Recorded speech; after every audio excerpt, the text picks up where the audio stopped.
point of time, I had this story in my mind. It was an epic story, and I wanted to tell it, and that's how I started. That was a long time back. But then after that, what happened is, of course, you realize that you have to also earn a living, you have to also work, you have to solve problems, deadlines, and so on and so forth.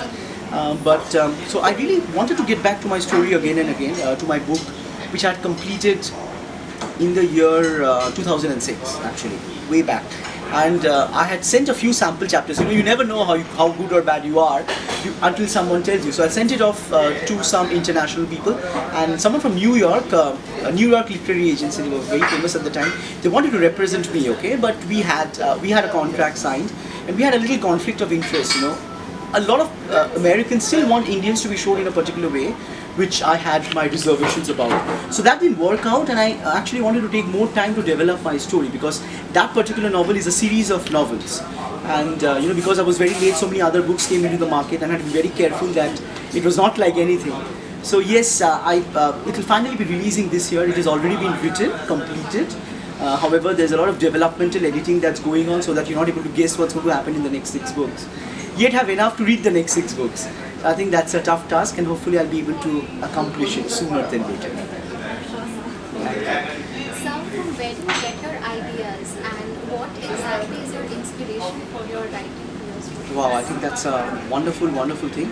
I think most of what I write is inspired by real events, people, and real emotions. I feel even if you're writing fantasy or mythology, every character feels, and you have to have felt that before, or you have to have shared it with someone else who has felt it.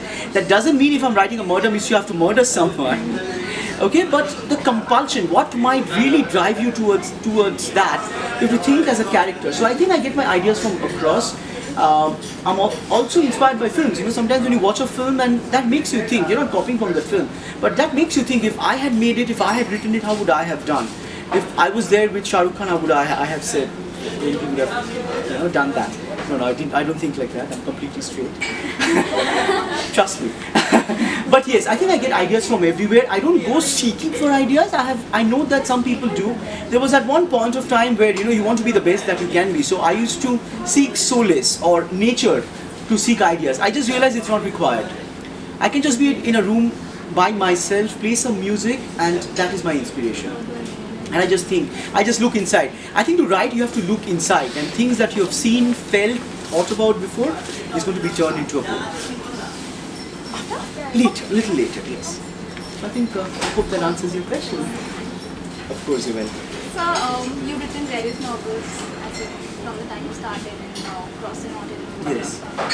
Please tell us something about that journey. How have you grown and evolved as a writer? I think it was a very difficult journey. If someone tells you writing is easy, they're lying. It's not easy. I think one very difficult thing to do is this. Not one, actually there's one. One, deciding what to write about. Second, deciding how to write about it. Deciding when to stop. And then the most important, taking it to people and making them realize that it's important and you should probably read them. So I think that's something that I've always faced. However, the first story that I wrote, that was published into a book that later became a number 2 bestseller, and I was actually the first runner-up of a nationwide contest to find out the next author. So that book actually did quite well. It was launched in Chennai sometime last year. Now that book, the story that I wrote, was very close to an essay. It was very similar to something that had happened to me. So I was simply remembering things that had happened to me and writing. Trust me, this has never happened to me. I hope it never happens to any of you. But as you start writing, you will be more confidently able to create characters, worlds, incidents based on your research. Of course, you have to really research that. So I think I have grown as a writer because I'm able to tell my story more fluently. Because of my schooling, I'm from St. Joseph's. It's a convent school where some of you are a part of.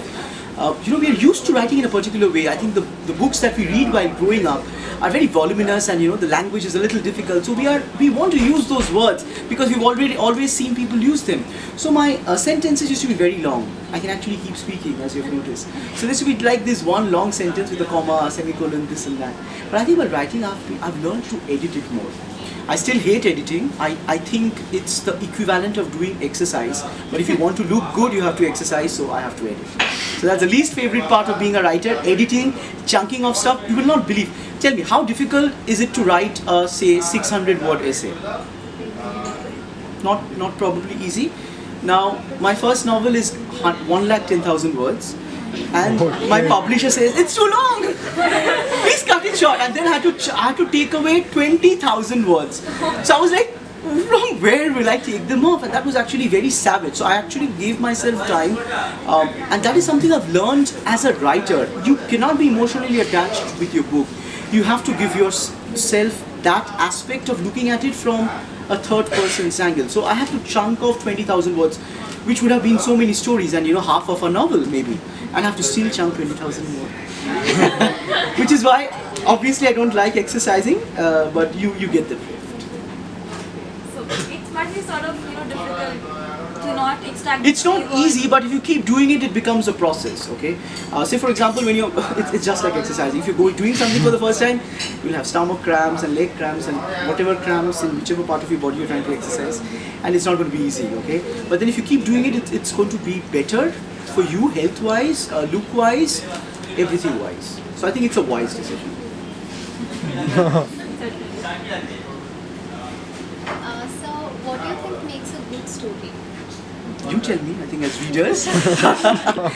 For me, as a reader, and I'll tell you as a writer both, for me a good story is a story I can't stop reading. Any story that if I pick up, I can't stop reading, I think is a good story. Some of the greatest books in the world have also been those that were not completed for whatever reason.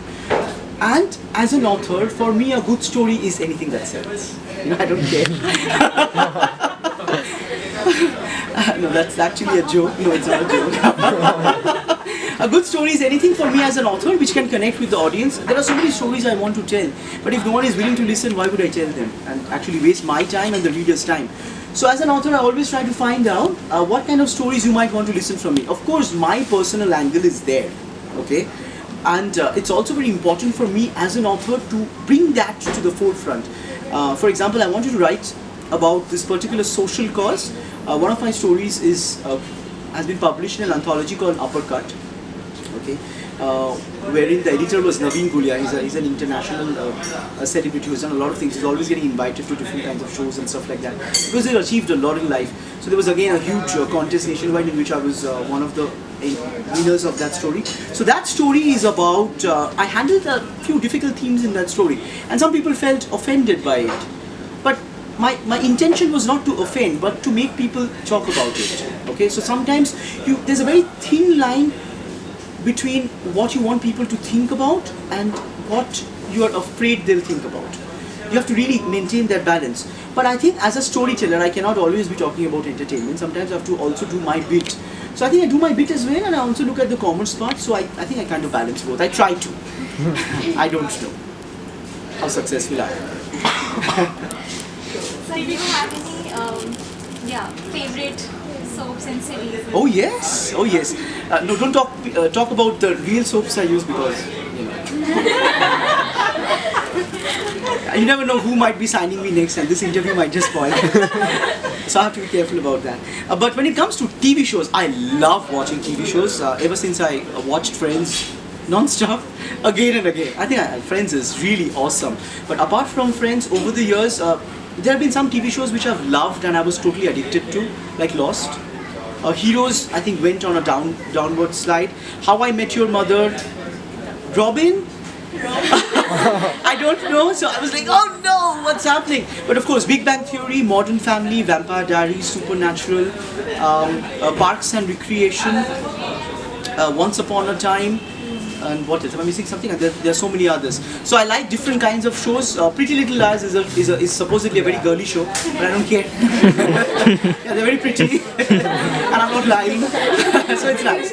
Vampire Diaries, there's a lot of bloodlust in it, and I think just like everyone else, I'm a fan of Vampire Diaries as well. Supernatural, I've been following for 10 years. I'm a huge fan. A lot of people have told me Game of Thrones must be watched, but I'm just waiting to ensure the books are written. You never know.